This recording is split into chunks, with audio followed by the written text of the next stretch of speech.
Tamang paraan ng paggamit ng social media at matalinong pagboto. Yan po ang mga tinalakay sa pagpapatuloy ng GMA Masterclass Election 2025 Dapat Totoo Series sa Visayas. Saksi, si Kim Salinas ng GMA Regional TV.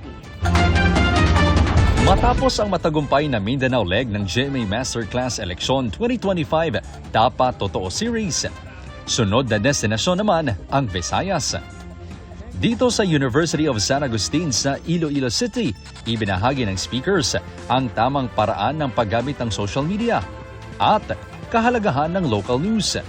Sa Santuario de la Salle sa University of St. La Salle, Bacolod, na dinagsari ng mga estudyante, ipinaalala na maging mas wais sa pagboto. Pumili ng mga tamang kandidato. Otherwise, kung hindi natin gagawin ito, magpapatuloy ang matinding kahirapan. May kapangyarihan tayong labanan ang fake.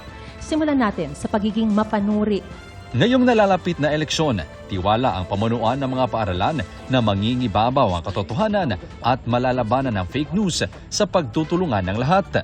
Our hope and our dreams can come true if we come together and work together. It is a sad reality that this truth, whom we believe, has becoming relative. That when we are not careful of, it will enslave us. Because we understand the important role your generation, our generation, plays in helping achieve an honest and truthful election and advancing our commitment to fight misinformation and disinformation.